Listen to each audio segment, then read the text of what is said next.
Hello, my Facebook and YouTube family, my Crystal Loves Texas family.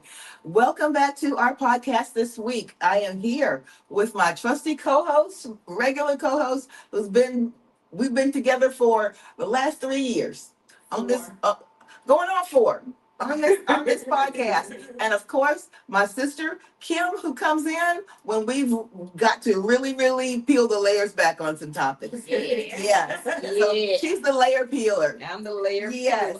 But Kim and Rebecca, listen, today we have got a topic that we want to go ahead and throw this chicken onto the pit. Okay? Because it needs to be said, we haven't gone in this direction in a lot, we don't do this a lot, but sometimes things require uh, us going ahead and speaking on it and speaking on it in a timely manner. And my question is this, just like you see going across the screen, is America embracing the gospel of hate? Are we? Have we turned so far to a blind ear, a deaf ear, that we will allow our gospel to be wrapped and contorted in a way that it is a hateful thing instead of an embracing concept? What are your thoughts, Kim? Okay. I think that the gospel being wrapped and contorted has nothing to do with the gospel. That's right. It has to do with whoever is speaking on that. Right. Whoever is speaking on it has an ideology that has been baked into them over the past however many years that they have been alive and on this earth. That's right. They have been raised in families that have, that have Spewed this type of thing. whatever it is. And so when they come and they speak on the gospel as Christians, Yeah. then at that point we have to look and we really have to look at the messenger. Right. And look at the background of the messenger. I want you to remember this. Back in the days of Jim Crow, Yeah. whenever someone was lynched, that person was lynched by someone who espoused to be Christian. Right. And so at that point, people who were saying, oh, we should have Bibles in the classroom would go right back out and lynch somebody in the courthouse square. Right. Right after school. Right. So again, you have to understand who the messenger is when it comes to contorting the gospel. Yes. Rebecca, how about some of the things that have been happening in the past few days? I really what's aggravating me about this whole situation. With whom? The gospel of hate. Yes.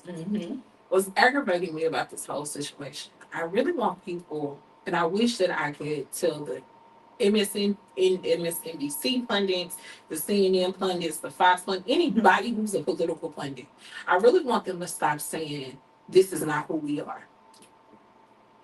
I really need that message to not even be a message. It's exactly who When you look at the founding of America, was founded on violence. Right. Let's just be clear. Okay. Genocide with the Native American Indians. Yes. Slavery with African Americans.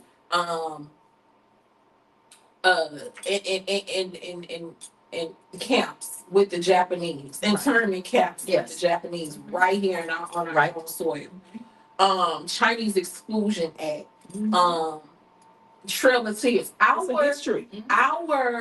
Our whole country has been predicated on violence. So now, how are we surprised? How are we shocked that school shootings are happening? Right. How are we shocked when police officers are killing innocent people? Right. How are we shocked when you saw somebody literally get his head blown off? Yeah, that was all crazy. Over social media. Right. How are we shocked to this? Yeah. And why do we keep saying this is not who we are? It it is. The problem is we can never move forward as a country Right. until we rectify who we are. Right. And who we are is violent. Who we are is racist. Who we are is xenophobic. Who we are is misogynistic. Right. So I feel like until America can come to grips, Right. come out of delusion, come out of American exceptionalism, and face who we are, we can never get behind it. I thought that Sandy Hook was finally going to be the litmus test for us to change. Then I thought it would be Uvalde. And then we thought right down here in Texas again, it might be Santa Fe. Right. But the reason I'm saying Sandy Hook, Right. because first and second graders, babies, if you just, even though they're little children, they not too far removed from being babies. Once they got their heads blown off, I thought for sure that this country was going to do something. But instead, we've just escalated and escalated and escalated and escalated. And the United States is the leading country in the world with the most mass shootings. Oh, Matter of fact, we ain't even the leading country. We're the only country. pretty much. And I saw on the news yesterday that they said we are the only country where there's actually a mass shooting every day. Mass meaning more than one. Right. So when are we gonna come to Every day, grips daily. as a nation? What are we afraid to confront? Okay. All right. Now, we are not going to dance around this. No. The shooting of Charlie Kirk Right. has brought all of this information to the forefront. Absolutely. And a lot of times people's own words will Come back. it will allow us to illuminate that person's thought process much more so than we can sitting here talking among ourselves. Now, here is in his words what he said about gun violence. I think it's worth it to have a cost of, unfortunately, some gun deaths every single year so that we can have the Second Amendment to protect our other God-given rights. That's a prudent deal. It is rational. Now, he said that in an event organized by TPUSA Faith, the religious arm of Kirk's conservative group Turning Point USA, on April 5th, 2023. So this is a sad case of someone's own words being prophetic.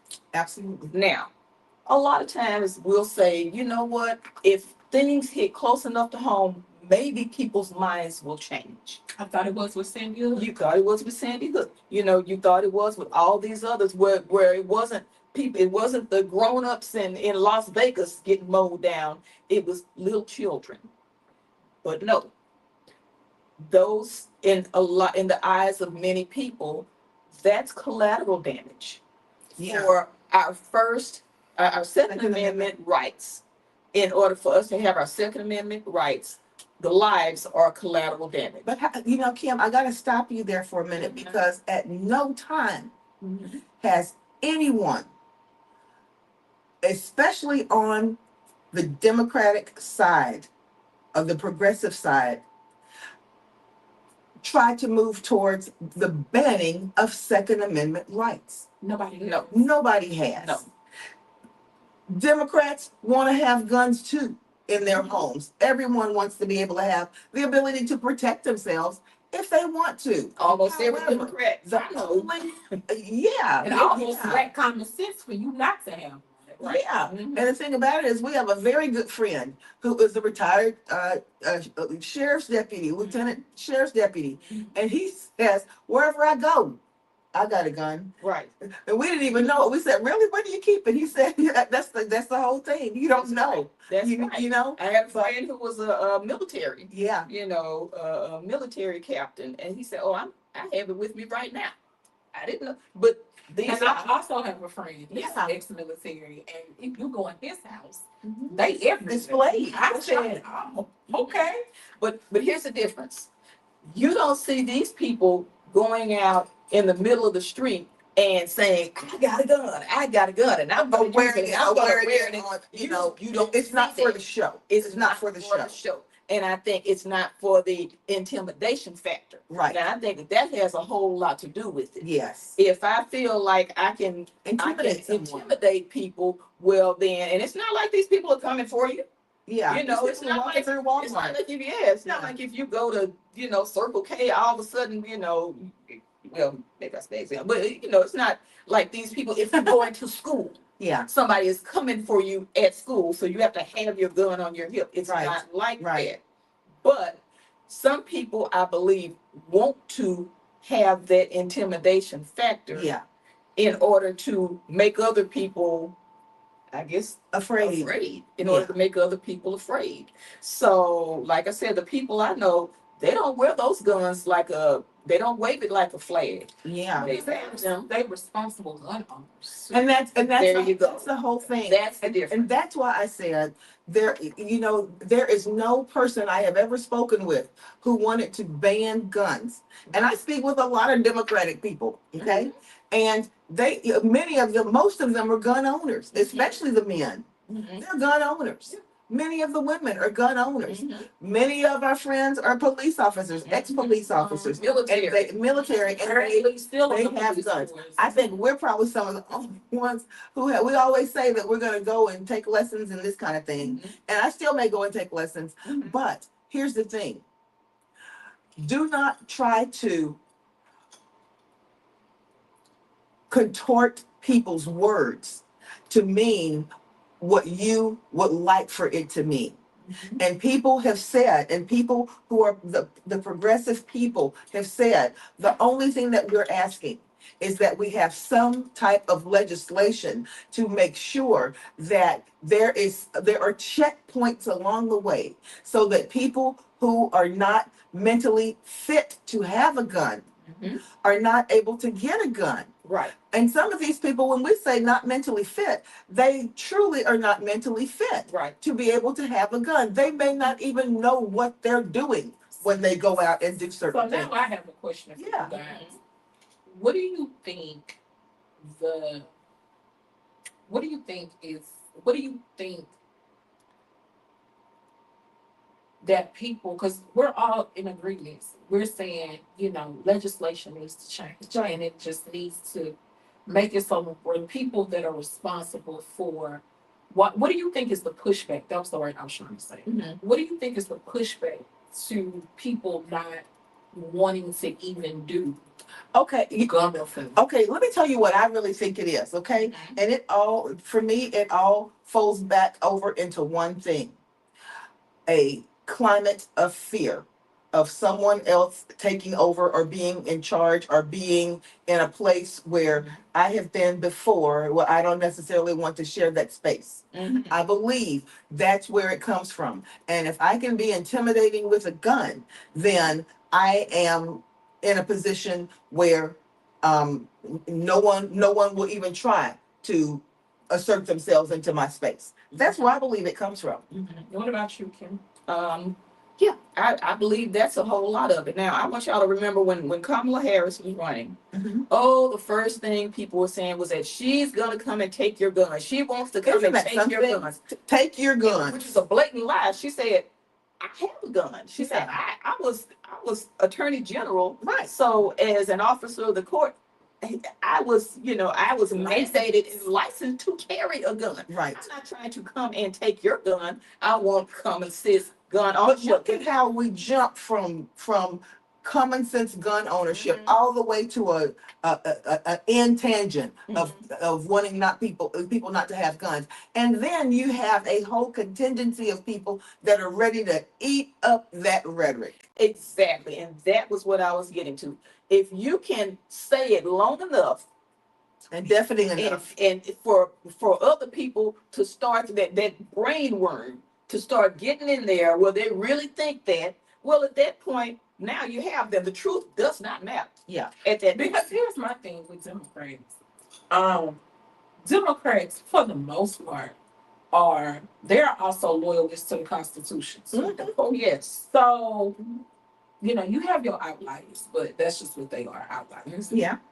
So Democrats are not going to do anything for the most part. They're not going to do anything to strip away a constitutional right. Right. They're just not going to do it. Right. If the Constitution says in the Second Amendment the right to bear arms, Mm-hmm. the Democrats of all parties, Right. of anybody, is going to withhold that because they don't believe in stripping right for the most part. They don't believe in stripping rights away from people. Right. So I don't get what this is. It's a fear Well, tactic. it is a fear It's a fear tactic. tactic. And redundancy, of course. If you say something long enough, people believe it. Mm-hmm.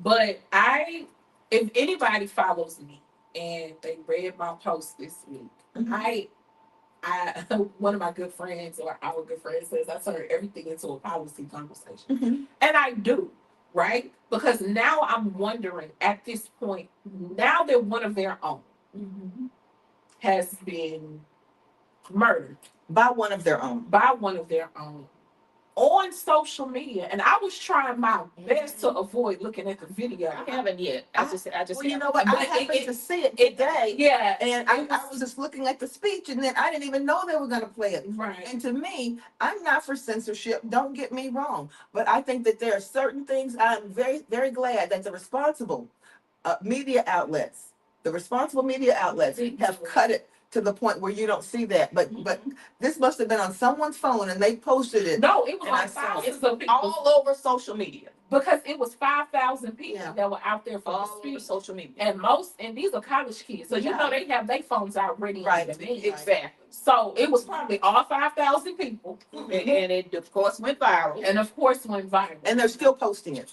And they're still posting it.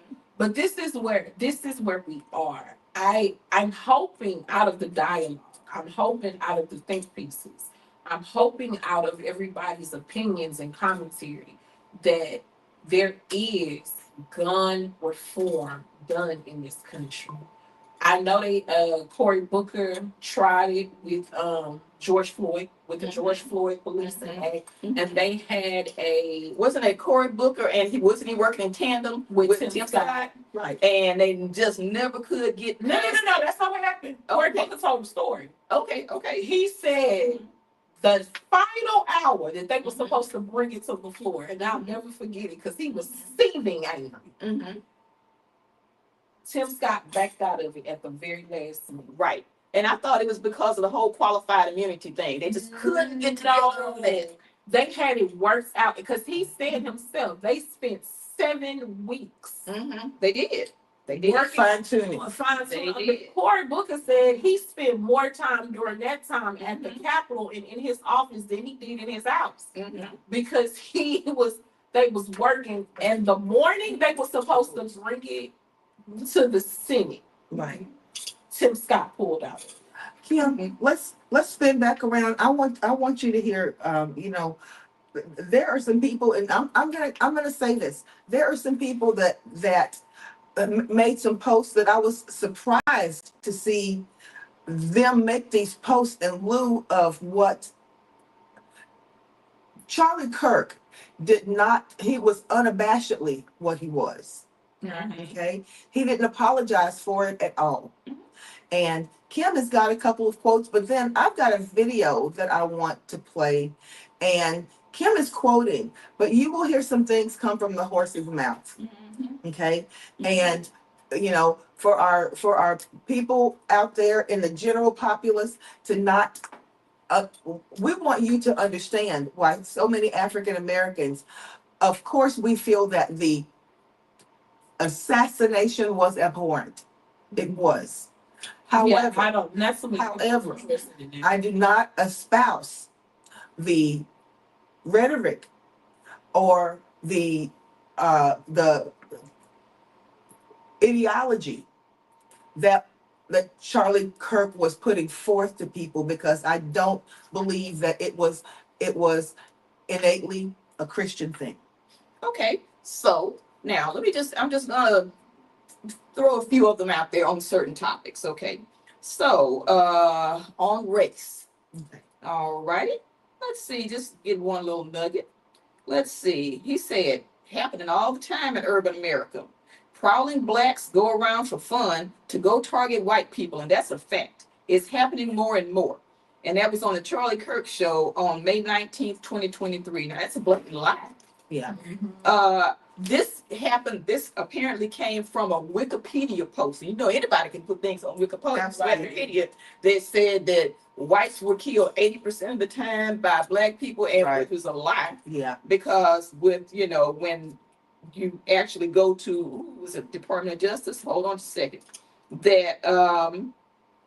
That generally people are going to murders, violence to other individuals. In their own race. It's intraracial. Yeah. It's because people do commit crimes against people they have proximity to. And That's people they know. Usually And it's people someone they know. Yes. Okay, so according to FBI's expanded homicide data from 2018, the most recent report of its kind, Reuters was able to find that 80.7% of the murders of white people were committed by white offenders.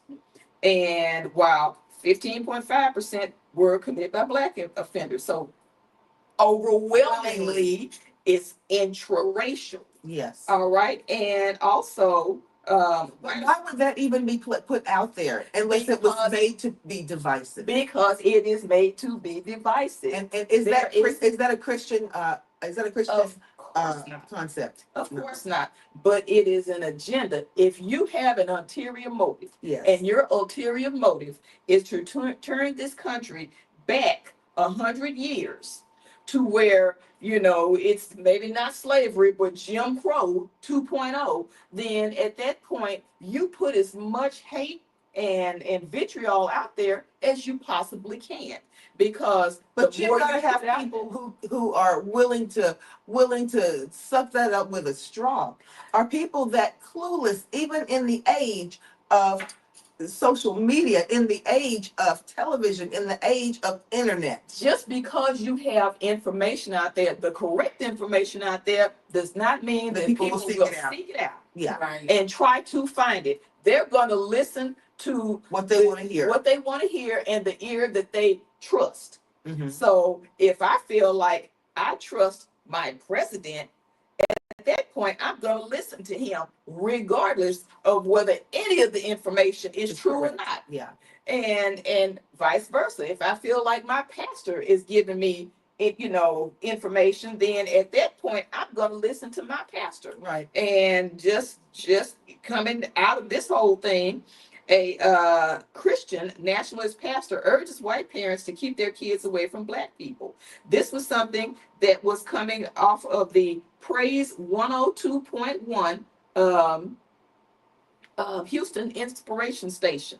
Wow. You know, so like I said, people listen, people don't seek out that information. Yeah.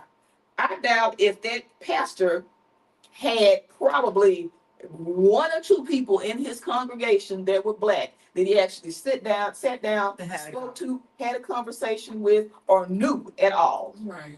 But you have a whole lot of people that he is influencing who will not take the time to go in and seek that information out themselves. And that is what we are in this information society. I want to play a video clip, ladies, and it said something that was so absolutely on point. It had nothing to do with hatred. It had nothing to do with racism. It had nothing to do with people having a vitriol towards Charlie Kirk. But this is what I want you to hear from the horse's mouth. This is coming from Emmanuel Acho, who is he was a sports figure, I do believe, and turned commentator. So I want you to hear this, and it's only about a minute and 26 seconds long, but it's definitely worth a listen. Charlie Kirk's death has led me to an uncomfortable conversation that I want to facilitate. To my white brothers and sisters, how would you hope your minority friends respond to the celebration of Charlie Kirk's life when he has very publicly said things like this? I live like a capitalist every single day, Cenk. I live as a capitalist. Because of DEI, it begs the question when you see a black pilot, you wonder, you say, I hope they are qualified. If I'm dealing with somebody in customer service who's a moronic black woman, I wonder, is she there because of her excellence? And Michelle Obama and Sheila Jackson Lee and Ketanji Brown Jackson were affirmative action picks. They're coming out and they're saying, I'm only here because of affirmative action. Yeah, we know. You do not have the brain processing power to otherwise be taken really seriously. Refer to Asian individuals by the C word, a word too violent for me to even utter. Refer to Michelle Obama and Ketanji Brown Jackson of the Supreme Court, both Harvard graduates, as not having the brain processing power to be taken seriously. Suggested that if seeing a black pilot, would assume they were a DEI hire. To my white brothers and sisters, I'm genuinely asking, how would you like your minority friends to respond to the celebration of his life? Not to his death, but to the celebration of his life. Okay, that sort of puts a lot of things kind of into perspective as to how a lot of people in the African American community are looking at this. It has nothing to do with Christianity. It has nothing to do with the celebration of anyone's death. But even more so at this point, we are forced and focused on looking at his life and what he espoused and what he stood for. And if those are things that are embracing of all people, if they are embracing of the tenets of Christianity. Okay, so I wanna dispel this too. I guess I'm the queen of dispelling it. Dispel, Rebecca. I think people are confused. People have confused celebration with indifference. Yes. So let me explain what I mean by it. You did have people that were very, very, very, very few people.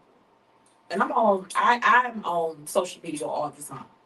You have very few people who were actually celebrating. That's right. That's right. That's You had some that were, right? That's in poor taste. Right. Yes. That's in poor taste. And then you had a lot of people, especially our people, who was just very indifferent. Right. And I think people have taken indifference as you're celebrating a person's death.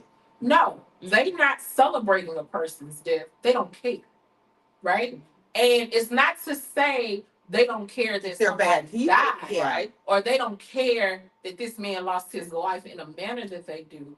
But like I've taught my students in Sunday school and in regular school, Right.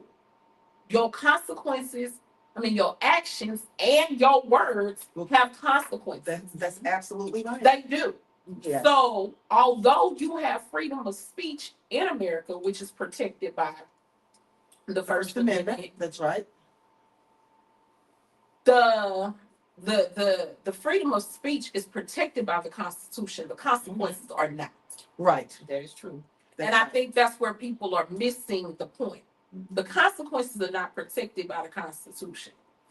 I've said some very disparaging things to people, and I've paid a high price for this. Yes, absolutely. Because I've said some very disparaging things. But you are being accountable for that. Right. You are saying that. So I can't be surprised when I'm paying a price for what I said. That's right. When I said.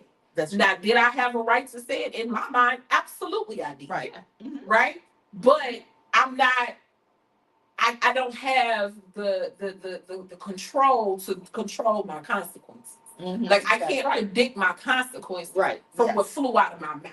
Right. Right? Exactly. So, this is what I'm trying to explain to people. Right.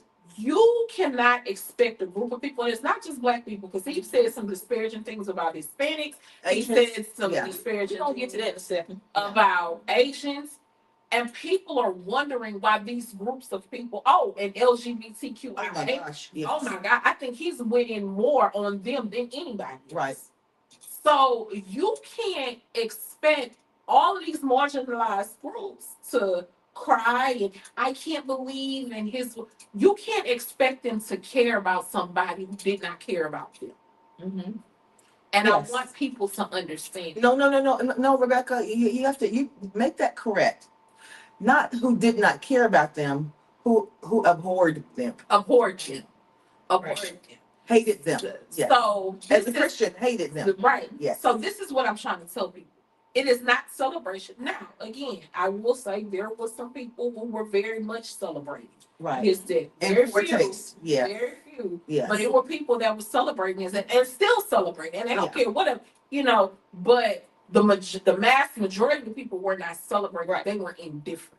Yes. All right. So let's throw a couple more little nuggets out here. Okay. This is the words of Charlie Kirk, and these are a few quotes on immigration. Okay, so there's one. America was at its peak when we halted immigration for 40 years and we dropped our foreign-born percentage to its lowest level ever. We should be unafraid to do that. That was Charlie Kirk's show, August 22nd, 2025. Now here's another one. The American Democrat Party hates this country. They want to see it collapse. They love it when America becomes less white. And that was from the Charlie Kirk Show on March 20th, 2024. And here's another one. The Great Replacement Strategy, which is well underway every single day in our southern border, is a strategy to replace white rural America with something different. Now, that was from the Charlie Kirk Show, March 1st, 2024. So, all of that to say that immigrants coming in, now, he did not differentiate by legal and illegal immigration. He just basically said immigrants. And but replaced some by- immigrants can come from South Africa. Some immigrants can come from Ukraine. All right, he's talking about the southern border. Exactly. So exactly. when we do that, let's go ahead and say he probably was talking about people from Mexico, Central and Central America, South America, that kind of thing. Now, these people are overwhelmingly Catholic in their country, Right. Christian. Yes. Okay, and he has also said that he was Christian. In fact, he built a whole turning point movement on Christianity. Now, at that point, I said, now, you know what? I am by no means a biblical scholar, but I looked up something that, most people know. And this is Galatians 3:28. Yes. There is neither Jew nor Gentile, neither slave nor free, nor is there male and female, for you are all one in Christ Jesus. That's right. Amen. So, and now with that,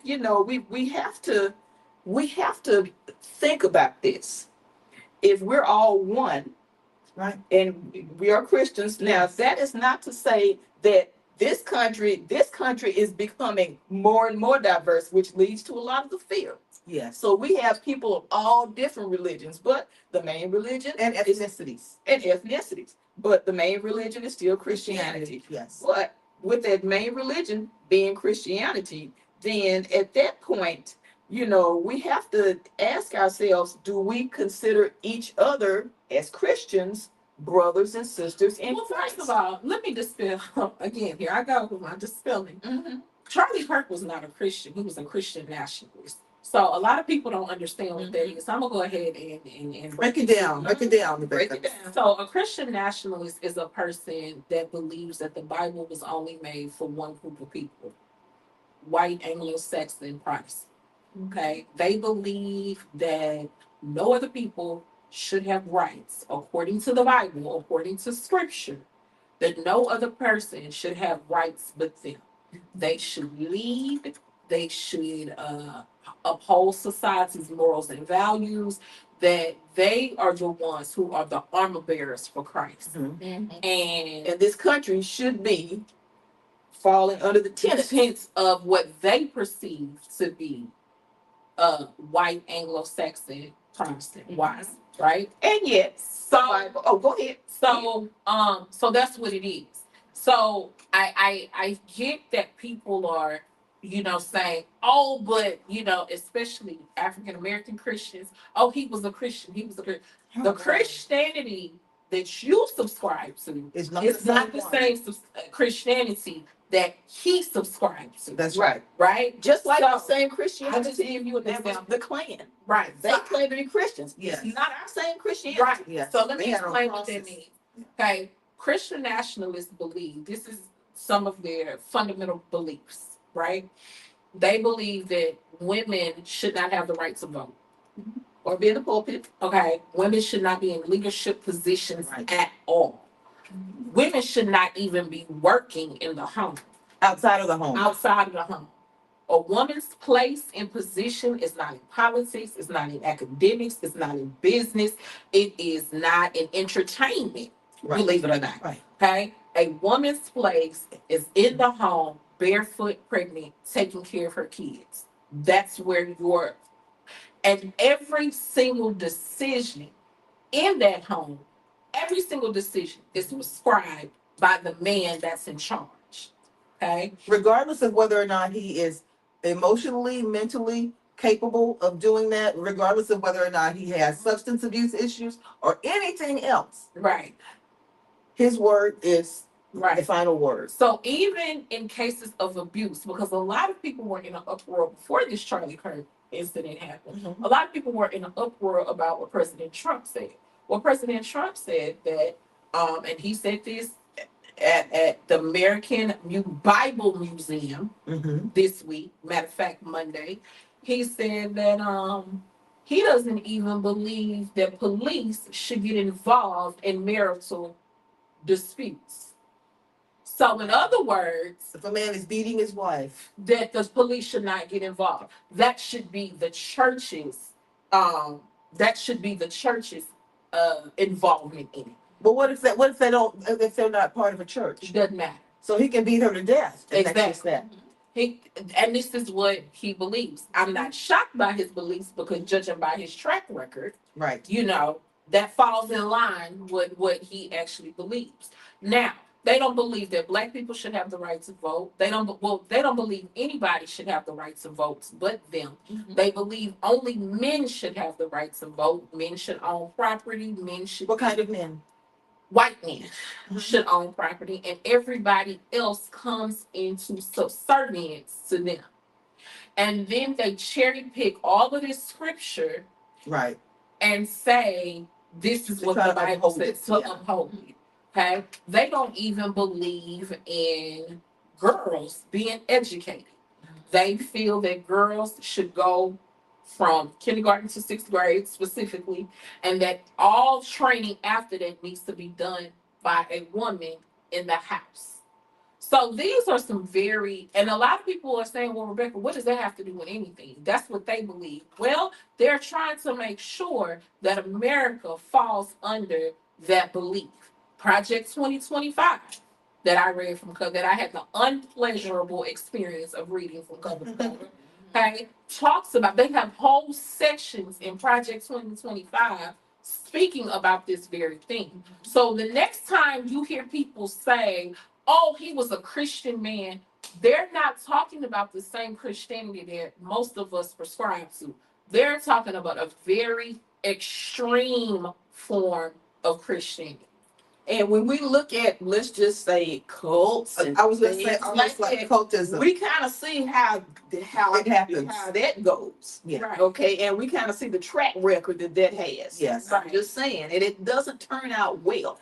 And let's circle back around to this, guys. I remember this had to be 20 years ago when I was listening to Joyce Meyer, who is an actual Christian. Okay, Joyce Meyer said something that absolutely has stayed with me until this day. It was a very, very short statement that she made, but it was so telling and so true. And this is what she said: be very careful of your words and what you say, because you can control everything that comes out of your mouth, but you can't control how it comes back to you.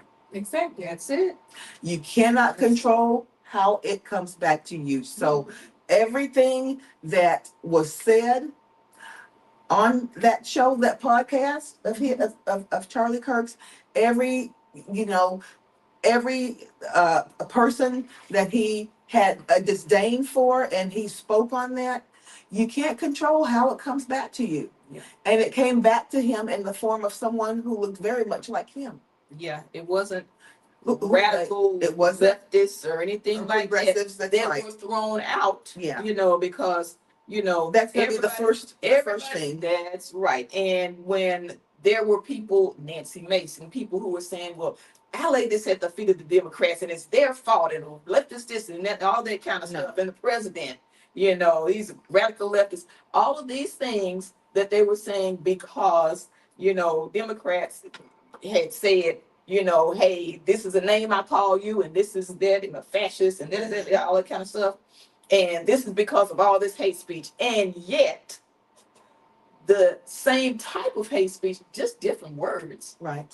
came out of their mouths toward people who were more progressive, Right. Democrats, people who were more on the left.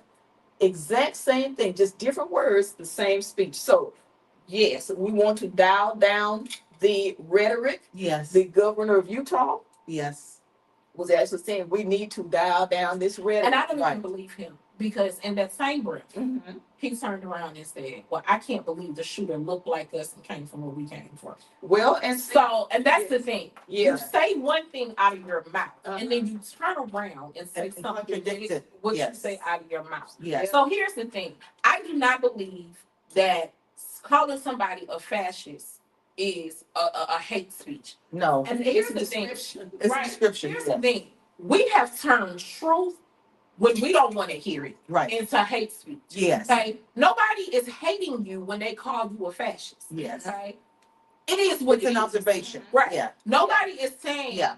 that you hate or calling you racist or misogynist or xenophobic. Mhm. That's hate speech. No, It's an that's what observation. you are. That's right. That's the things that you said and the actions that back it up. Right. So it's amazing to me how all of this is being confounded into this one big pot when it's not. It's true. Yes. Okay, there's a difference in calling somebody a racist when they've said racist things Yes. than calling somebody, oh, you're gay and going to hell. Okay, there's a huge difference in that. Mhm. So this is what grinds my gears Mhm. with this whole entire conversation, Right. because people are not being honest about what's going on, Mhm. and people you are being very distant. That honesty is being pulled out of the closet now. It's the kind of thing that you can't shove that in the closet under the guise of something else. It's coming out with all the smell and everything that goes along with it. That is what it is, and it needed to. Yeah, It and needed to. here's another thing. 1 John 4:20. If a man says, I love God and hateth his brother, he is a liar. Mhm. For he that loveth not his brother whom he hath seen, Yes. how can he love God whom he hath not seen? Now, that's pretty Yeah. much it in a In a nutshell. nutshell. For someone to delight in people being, let's say, picked up and thrown into what really amounts to American gulags, Yes. or put Concentration on camps. planes to countries that they have literally no clue And where they are. laugh about it. Yeah, And you laugh about it. and Brand delight, and make merch for it. and Yeah. delight in other people's Pain. misery That's right. and pain, and say, I'm a Christian. Yeah. Well, at that point, you literally have contradicted the Bible. And just like you said the other day, Kim, and this was so telling, you just made it very, very clear. You said, God will not be mocked. The chickens will come home to roost. Okay? Yeah. God will not be mocked. When you say that you are a Christian, like you said, Mhm. and you do whatever is in your power to beat down and ridicule and take away from someone who is the least of the humans because of their circumstance or situation, Mhm. God will not be mocked. Don't do that in the name of Christianity. You don't do Okay. that in the name of Christianity, And that's because another thing that there won't be a good end to that. I'm dispelling again. I'm Yeah. passing my dispels. This is a Christian nation. If you look at any of the founders spent months and years coming up with a recipe for this nation Mhm. that will suffice for hundreds and hundreds of years. Right. One of those things were the separation of church and state. That's right. Yes. Right? Mhm. That was They were very clear, so clear that was number one. right. Number one, So, yes. if you look at the Constitution don't say freedom of religion. It says freedom from religion. Okay? Y'all have that misconstrued. Mhm. Okay? So, you in the United States, you can worship God or you can worship a golden rat. If you Or choose. you don't have to worship anything. No, But that's what I'm saying. yeah. So, if you look at Thomas Jefferson was not a Christian, he was a deist. Deist. For those of you that don't know what a deist is, they everything was God to them. A tree could be God, a bush, a chair. God was everything and He everything. was in everything. Yes. Right. He even took it a step further, which is blasphemy according to the word. I am a Bible scholar. Which is blasphemy according to the word. He created his own Bible. Jesus said specifically, you don't add to the word, you don't take away from it. What I have written is what I have written, and anything else beyond that is blasphemous. So we need to also stop if this is a Christian nation. No, it's not. It has never been a Christian nation. That's correct. Okay. The only founder that was actually a true Christian was James Monroe, and he even said that there needs to be a separation from Right. church and state. People This understood was the the importance of whole that. reason they left England, That's because right. the Catholic Church was putting their whole belief on everything that they did. So if the only founding Anglican Church. Anglican Church. So Right. if the only founding father who was a Christian, the only one who professed Christ was a Christian, then and said, no, we definitely need a church and a separation from church and state. And he made sure that clause was in there. He was one of the staunch supporters of that clause. What makes you think that we all need to follow the Bible? First of all, if you look at the Bible, Jesus never forced anybody to follow him. That's I what have they never Always read- say. I have never Never. read from Genesis to Revelation Yes. where Never. Jesus forced anybody to follow him. He didn't even force his own disciples to follow him. He invited. Hello? Yes. So why are we stiff-necking people with the word? And I'm gonna just say this, that some of y'all don't even believe anyway. Well, there's a lot of hypocrisy out there. Absolutely. Hello? If you Yeah. take You this have same, whole movements that are based on hypocrisy. if you take the same mindset, I don't want women to have these rights. I don't want, people to have, I want the government to be set up to where it is following this particular religious principle and rule. Then at that point, what is the difference between Afghanistan and Christian nationalists? Right. It's no difference. It's just location. When I said James Monroe, I meant James Madison, Yeah. who's It's the just, father of the Constitution. it's just He was- location at that point. Right. Yeah. He was the only one that was a true believer in Christ. And he even said, no, we need to have a clause in here that's church and state. So why are we still high? Because it's not about that. It's about control. It's about, Yes. I don't like what's different from me. So I need something to back up my indifference. Right.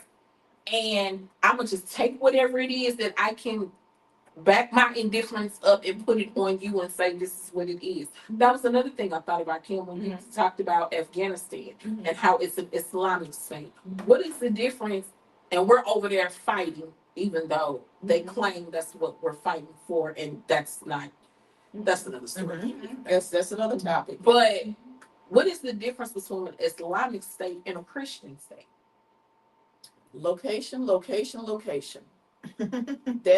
I'm not gonna say, and I put it like this: any state that is built on a foundation Oh, I think 100% as a theocracy, Right. there is no difference. It is simply location. That's right. That is all it is. That's right.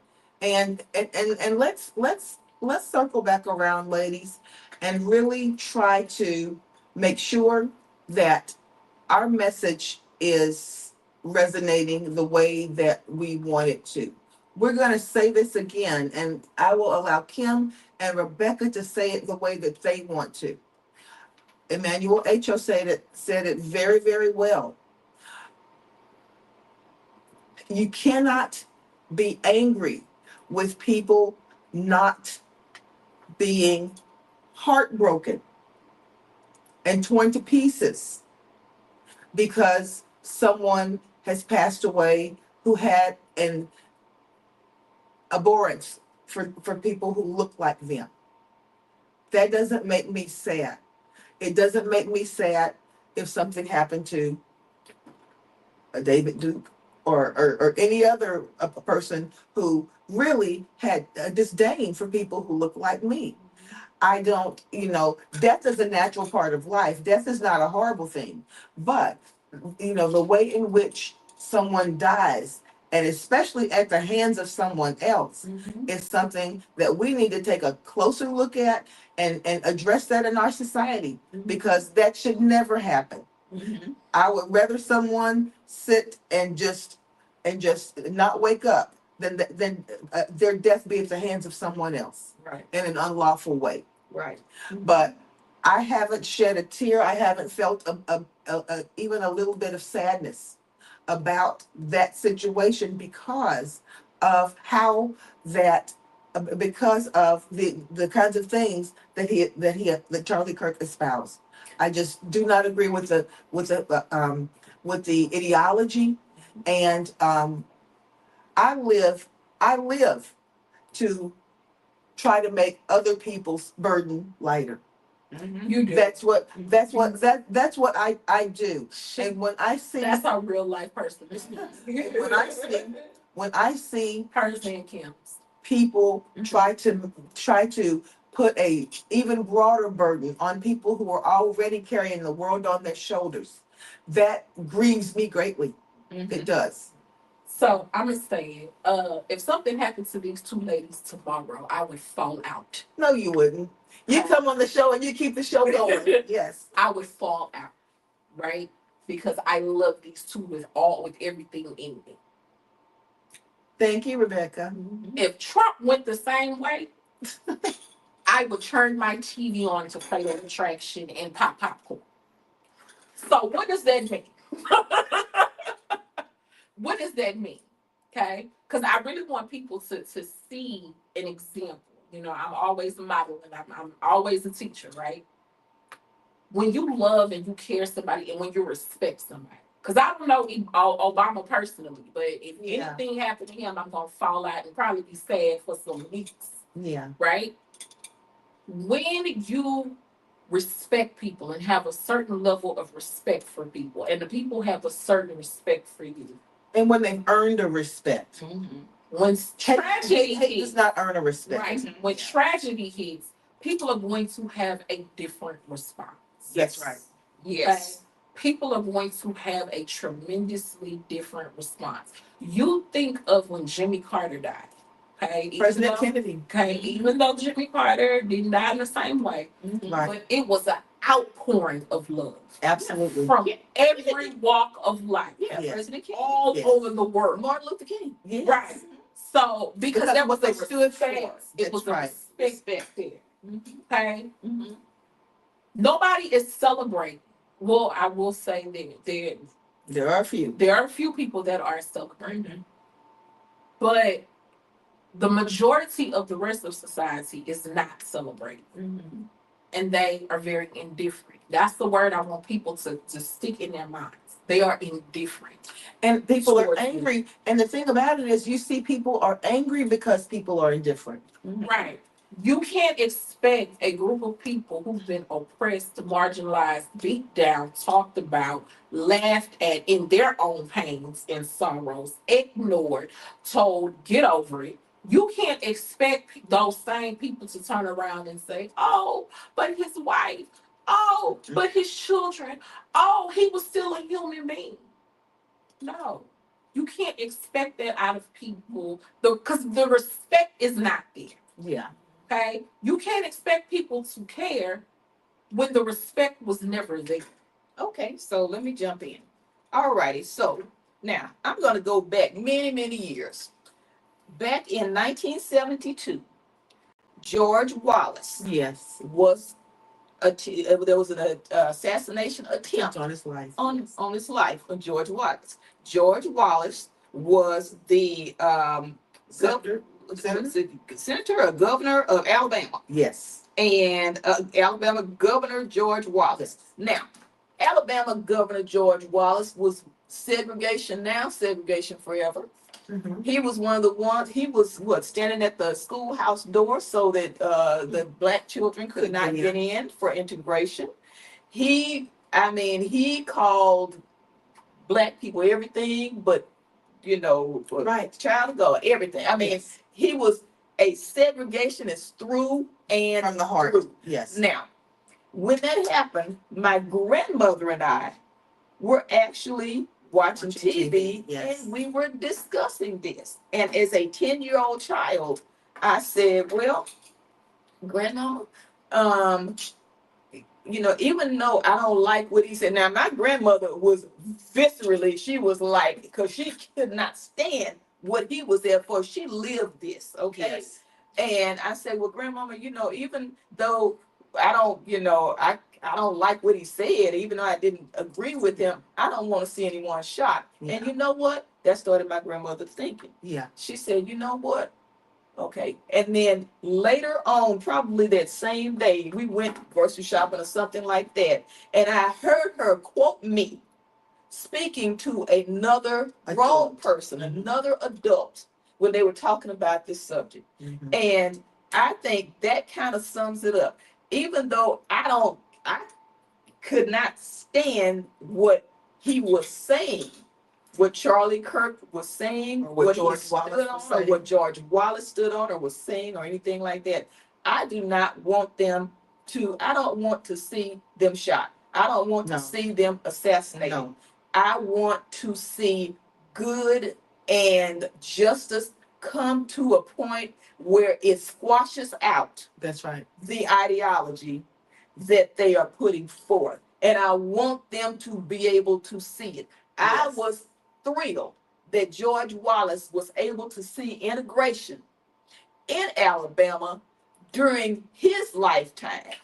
And what that happened- George Wallace actually came He back. came back and he Built turned up his life around. And Exactly. he even explained why Yeah. he was, Mhm. why he Turned was his life around. Turned his life But He was in a wheelchair. right. Yeah. He was in a wheelchair. also, Mhm. because most of his nursing staff was black that was taking care of him. Yeah. But he admitted why Mhm. he was That's so all visible. that he knew. Yes. But not only that, Mhm. he said when he lost, he ran for a position Mhm. and he lost. The black people were supporting him, and he was, he was always in their neighborhood. They were Yeah. always welcoming Yeah, him. this was after the This was after the- yeah. many Yeah, years but later. this is when he first started out in politics. Mhm. He said that he was very heavily courting the black vote. Mhm.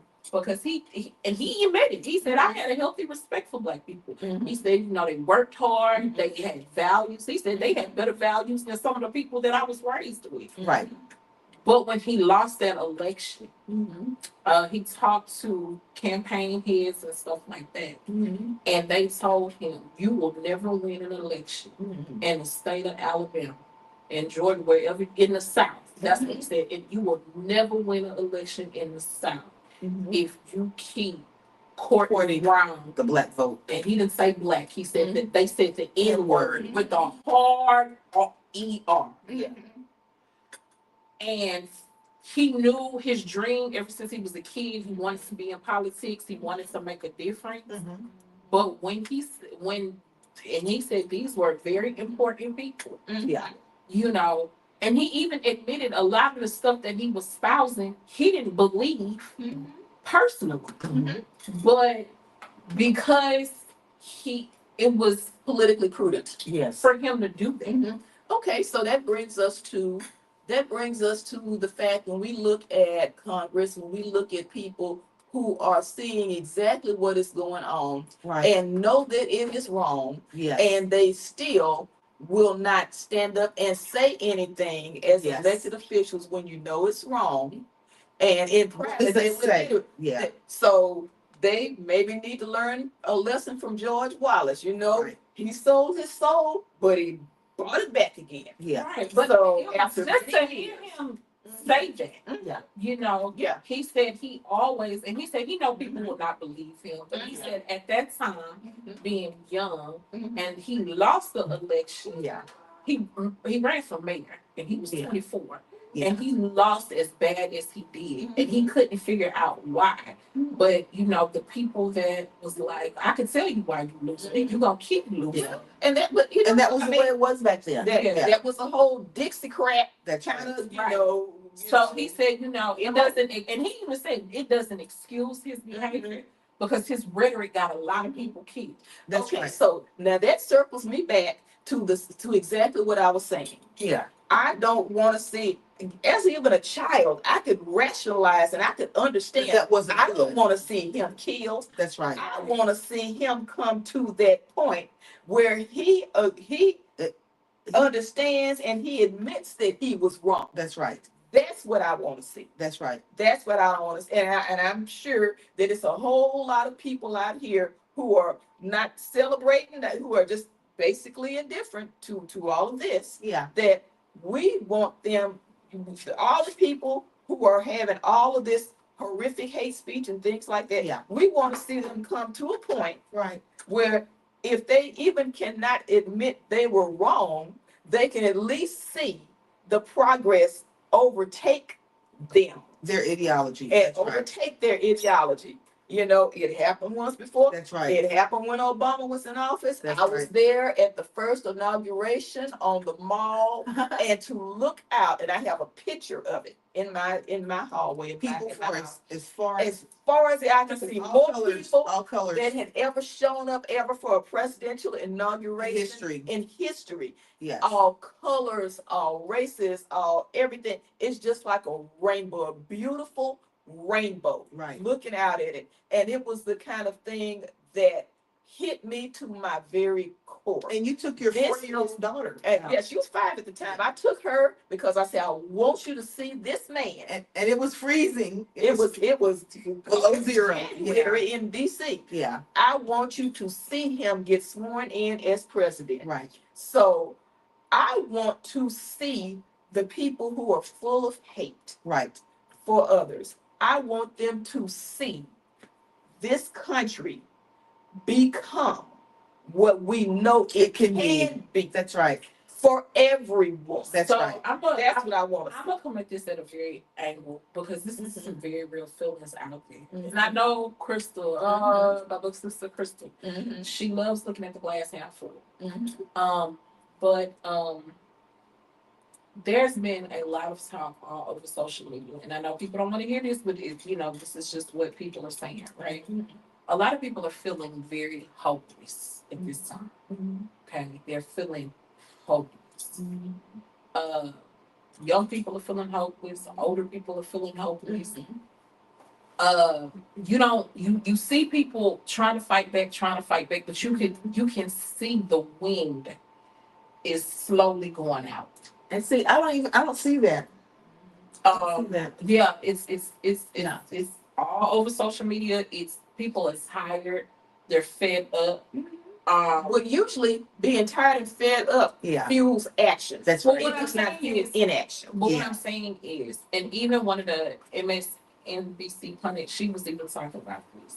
You know, she said she's traveled all over the United States, talking to all kind of groups of people, Mm-hmm. and she said the sentiment is starting to feel hopeless.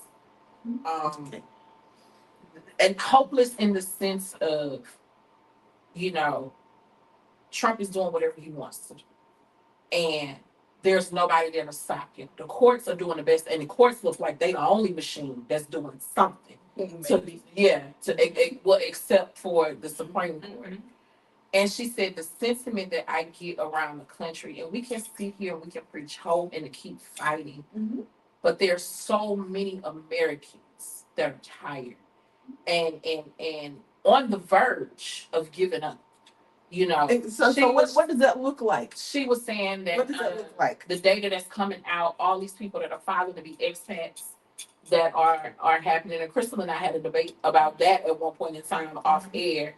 And she was saying she was talking to people at a lot of these consulates and stuff like this across the world, and they're getting 12,000, 13,000, 20,000 applications a day from Americans wanting to leave and wanting to get out.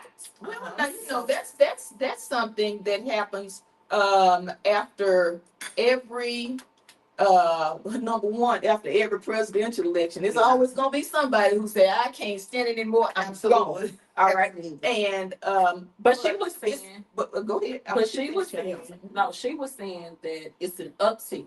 Mhm. And all of the consulates around the world, and they're seeing that they've never seen this many people Mhm. trying to get out, Okay. right? Okay. So now, and we can't ignore people's feelings. Mhm. We cannot ignore people's feelings about it. So, what can we do as Americans to not feel this sense of defeatism? Well, you know what? Go Let me ahead, speak, then I go. let me speak to that. Mhm. I think that anyone who feels defeated to the point that they want to leave, they probably should. Okay. Now, the reason I say that is because as Americans, especially as African Americans, it's not in our fiber to quit. Mhm. That's not in the entire and any thank God that we didn't quit in that 400 years when we were slaves. We knew that it was going to be different at a certain point. Yes. All of the irons had to fire. I mean, all of the cylinders had to fire at the same time, but we knew that there was going to be a different circumstance. Mhm. But to give up and to everybody go jump off the boat, I mean, thank God that we didn't do that. But anyone who does not have the consternation to fight back, Mhm. they probably are not. They don't have them. They don't have them. Well, and you know what? And I don't want to dismiss that wait, feeling, wait. because I don't want us to dismiss people's real And I feelings. yeah, people's Yeah. lived experiences. Yeah, right. I don't dismiss that at all. But I want to say it like this. Now, grandparents Mhm. and great grandparents and great great grandparents who stood during slavery time and had Much worse than and this. had Much billion worse than times this. worse than this, Yes. and had children sold from them, That's and right. had people lynched, and That's right. all kind of the most horrendous atrocities in the whole world. Had land stolen, Yes. had towns burned down. Yes. The horrificness, and then because we see somebody who is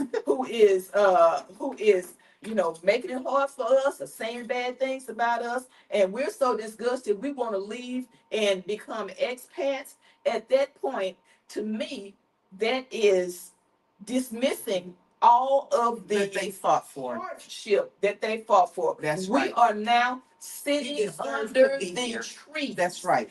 that somebody else Planted. planted That's right. years ago. That's right. And that is not something that we need to dismiss. Not only do we not need to dismiss it, we need to embrace it, and we need to Yes. fight harder for that. That's right. Because that fruit is ours. That's right. And it's supposed to be ours. That's right. And to say, you know what, I'm just gonna pick up my marbles You know and what? go. Mm-mm. Well, then that's fine. You need to go. That's right. that is okay. And if Yeah. that's what they want to do, by all means, that's fine. But those who I- stay are gonna be even stronger. But that's right. Yeah. So I choose to fight. Yeah. But one thing we have to understand is that everything that's going on in this country today, like I said, I saw the actual the hope and dream of the slave. I saw Right. it when Obama was When he was right. inaugurated. I saw it and I felt it. Right. And here it is, 20 years later, how many years later after that, It scared so you many see, people. you Yes. see people who are trying their hardest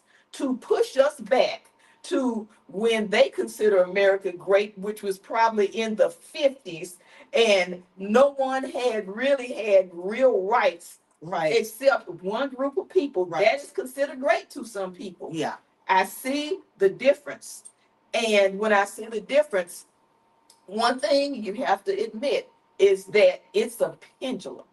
Yes. When people see people getting rights, they are going to fight back as much as they can. And then when those people that they fought back against say, hey, you know what, we want to keep our rights, they're gonna It fight swings. back. That's right. It goes goes back and swings. forth. And like somebody was saying the other day, has anybody ever seen a pendulum swing halfway?